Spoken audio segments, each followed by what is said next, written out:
Hey guys, welcome back to Boss C351 Productions. Today we're going to be changing the O2 sensor on the rear manifold on this 2002 Dodge Grand Caravan. Now in the previous video we replaced the oxygen sensor on the catalytic converter because it had been damaged previously, most likely by an animal.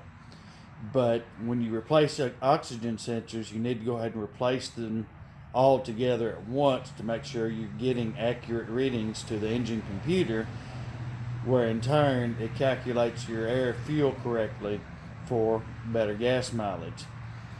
Now I've got this Denso oxygen sensor. OEM is supposed to be either Denso or Bosch. A lot of times Bosch is a repackaged Denso sensor, but it comes with everything that you need to install the sensor properly, including the factory connector on the sensor. Also, I've got an oxygen sensor socket. I picked it up yesterday at Harbor Freight. About $8 is what it costs. Now, if you look at your local parts store, it can range anywhere from 30 to 40 bucks. So, a lot of my tools come from Harbor Freight. They're good tools for really good prices. So let's get started on this. Now the next thing you're going to have to do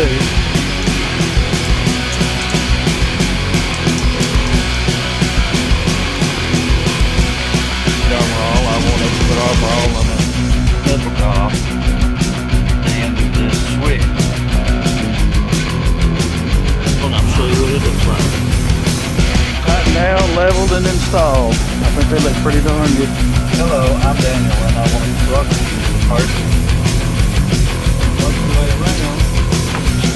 I have it set right now at 1080 out of the valve cover, and when it's real crap coming out, that's not worth paying the kind of money I did.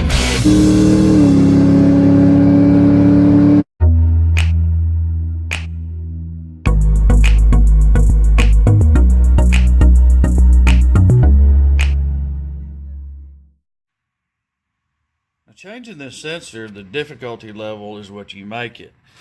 Now, I've looked into removing this whole cowl panel, including the drainage panel underneath, and I don't believe that's going to be necessary, because if you look, you can reach down into behind the engine and get to that O2 sensor with your socket and some extensions. It's just right there, and the plug is down there right next to the other oxygen sensor's plug, and it's just held on by some plastic clips to the frame. And I've already unclipped it. I unclipped it during the last installation of the O2 sensor on the catalytic converter. Now what I've opted to use with our socket, I decided to go ahead and use 1/2-inch drive extensions and adapters and wobble sockets. So what I've got a reducer. It goes from 1/2-inch to 3/8. I've got a wobble universal joint, and then I made up some extensions in 1/2-inch to get down where I need to get. Why? Well, the 1/2-inch stuff doesn't flex as much as the 3/8 stuff. You don't know how much torque you're going to put on it to get it to bust loose. Remember, this stuff is heat cycled, and it could be really, really tight. However, if all you have is 3/8 drive extensions and wobble sockets, you should be able to get it loose. But I'm going to make this easier on myself. Now the first thing I'm going to do is I'm going to put the socket on the O2 sensor. Make sure it's seated down on there. I'm going to reach in with my extensions and seat the extension in the socket. Now I'm going to put my ratchet on, and I'm going to loosen this off. And there it goes. That one was not very tight. Now I'm going to take my extension off the socket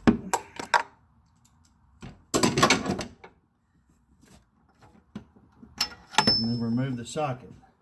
Now I'm going to get underneath, and I've got to unplug this harness so we can redirect the harness up here and rotate the O2 sensor out of the manifold. Now that we have the O2 sensor unhooked underneath, we'll just pull the wire up. There's the connector. Now we're going to put the socket back on here, and we're going to use the socket for torque advantage and pull the sensor out.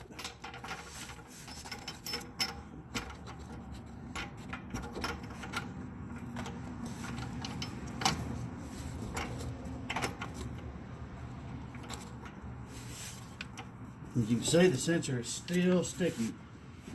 It's that heat-cold cycling I was talking about. We're going to go ahead and put our ratchet and extensions back on the socket to help us get it loose.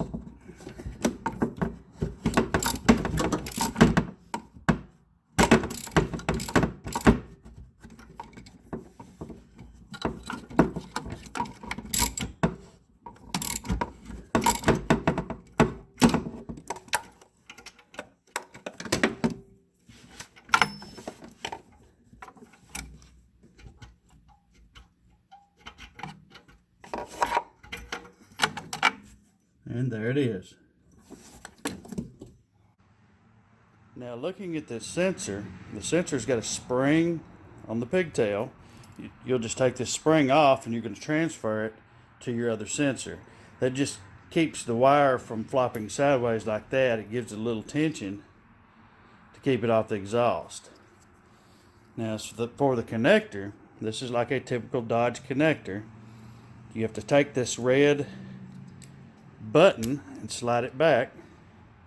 That way you can depress this to unhook the sensor. Now we've got our spring transferred. Then we're going to go ahead and put anti-seize. I've already got some on here. We're going to put anti-seize right here on the O2 sensor like we did on the previous one, and then we're going to smooth it down just like that. This keeps the O2 sensor from locking in the O2 sensor bung in the exhaust manifold. Now we're going to reach in with our O2 sensor and we're going to thread it into the O2 sensor bung in the manifold.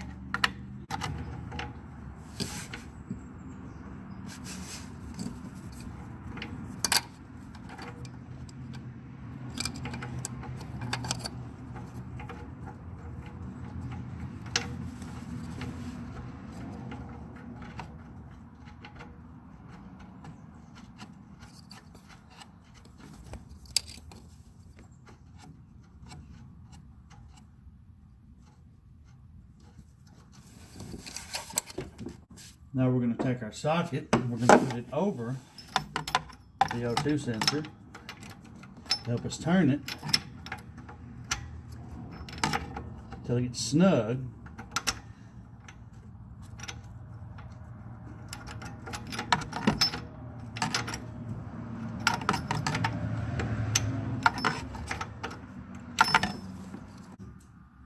We're going to apply our ratchet and extensions and finish tightening it.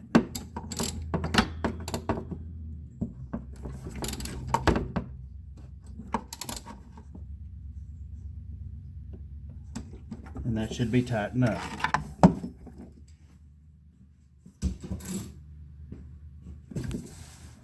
Now we're going to route our wire down to where the connector is on the frame and reconnect it. On later Grand Caravans, you'll find that the O2 sensor connectors may be down below and behind the throttle body on the engine. You want to check the application before you start work. Again, this is Daniel with Boss C351 Productions. I thank you for watching my videos. If you have questions or comments, please put them down in the comment section. Also in the video description, I have links to all the parts that I've been using to repair this van on the previous videos that I've made. If you'll check those links out, you'll find the prices are quite cheaper than what you'll find in a local part house for name brand parts. Again, thank you for watching my videos.